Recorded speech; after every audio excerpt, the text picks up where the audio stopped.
Well, yeah, I would really be exposing myself if I really talked more about that, right? Hi, my name is Realm. Welcome back to the channel. We are going to something that I just feel like talking about. No, rather, well, I want to talk about something. So, here it is. This is my 2014 MacBook Pro. The quick story about it is that I was graduating, a youngin' going into college, and my family was nice enough to get me the goods. Not only the goods, but the top tier piece de resistance you could get in 2014. But I did try something else. If I wanted to be a real gamer, like if people said, hey, like, you should get a Windows, I was like, yeah, totally, 100%. So I ended up going to a little store and getting the ROG series Asus laptop. Problem is, I went through 3 of those in like 3 weeks. And, you know, the problem never resolved itself, so I went with MacBook. I think I had to get around to the actual main point of why I'm talking to you about a 9-year-old laptop. I wanted to talk to you guys about this laptop from a sustainability standpoint. I'm also a consumer. Perhaps what I have to say gives you a different perspective. But that's just my idea. You can always take that with a grain of salt. Y'all know it's just my opinion, right? So from where I sit in the consumer realm, pun intended, go on the website yourself and just configure your own system. And I don't think new purchases of Apple products is sustainable. I always think that there is a better way to do something because it kind of gives you like an individual or independent standpoint to be a more informed consumer. So let's talk about the idea of obsolete systems. Going back to when I got my first computer up till now, the technology itself has become more sustainable over time. Going as early or more as recent as the pandemic, people who owned earlier graphics cards while they were searching the market for God knows how many hours were willing to pay the extra money. But to those who had to wait, they could get by with 3, 4, 5-year-old graphics cards, and really the technology for it has jumped up dramatically. But I will say, if you had to go through it, you know what I mean. Luckily I found a local store who had the parts I wanted, and I had the experience to build myself, and it kind of worked out that way. I'll give you an example. So I wanted a new charger for my computer. Apple customer care service said that my MacBook was considered vintage or a classic MacBook. So they said they don't have any of the parts available, even if it's a charger. And I am out of luck. Very much out of luck. But does that mean it was completely obsolete? No, absolutely not.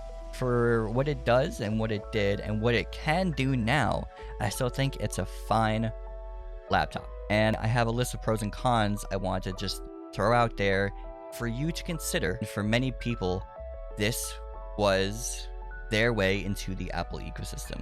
I thought I'd come here and be the total pro at this, but I don't know. Let's just talk about some of the pros. Number 1, for me, it is a timeless design. It's indistinguishable from other models over the years. Sure, newer ones have nice, sleeker designs, more color options. But to me, sorry, you put this Apple product in a room with other ones, with your iPads, with MacBook Airs, it fits right in. Something else I would like you guys to consider is the aftermarket support for older computers. Now, within the last 8 or so years, Apple has really moved over to more soldered PC parts. Now, what does that mean? It means that the RAM or the motherboard or many other pieces that used to be single units that could be attached via bolts and plugins are now directly attached to the motherboard or other parts of the computer.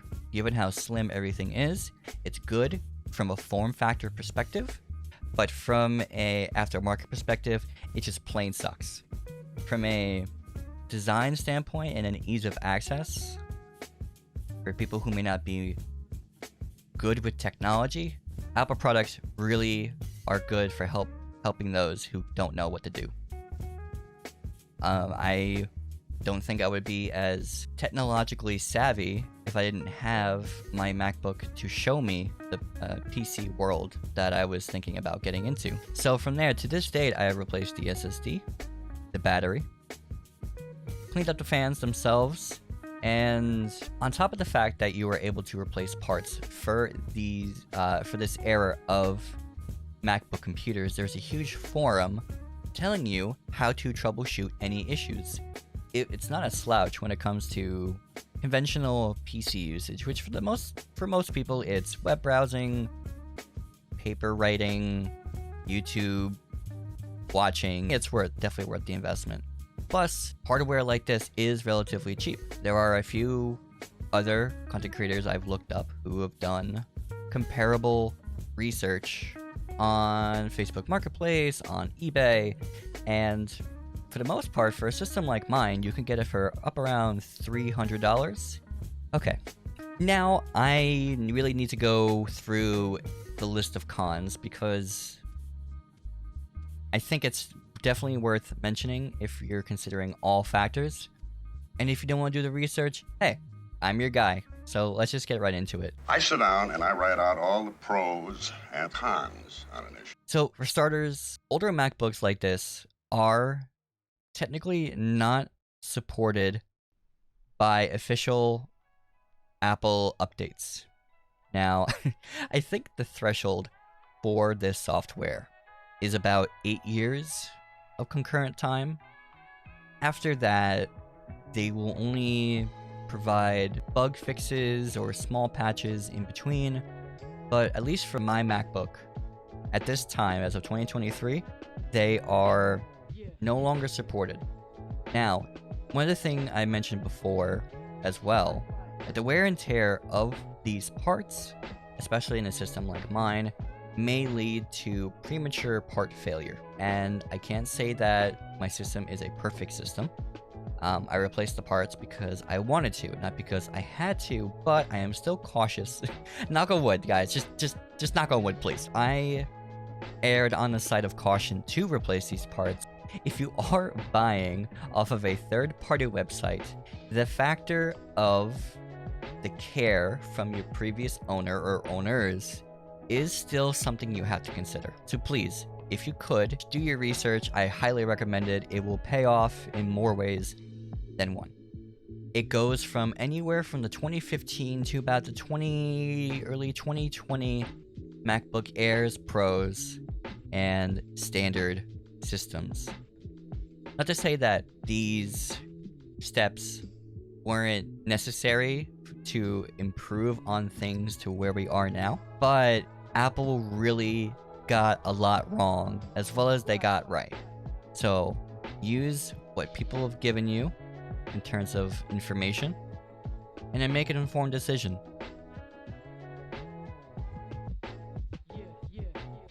So I want to show you guys that there are pros and cons, both the good and bad. For the most part, people understand that what you want to do with technology is completely up to you. For me personally, I like the idea of reusing, repurposing, having a better sustainable lifestyle. You know, my sisters might always complain to me that I might be the internal optimist, but I think if it helps one person, then I think it's all for the better. So, if you did make it to the end of this video, I actually want to hear from you. If you have one already, who is your favorite Apple-based YouTuber? Those who have not looked into it yet, this may be a good guide or a good starting point for them to look at. For myself, I think Luke Miani is an awesome creator, and he really is genuinely an enthusiast, but a informed enthusiast of all Apple products themselves. He is your man. I would definitely recommend you try him out if you haven't already. Thank you guys for watching. I will be back with another video that whatever comes to mind, whatever inspires me, I actually uploaded a Q&A just to show you guys just a little bit more about myself, about Realm, what it is to be on this channel. Thank you again, and I hope you guys have a great day. Take care.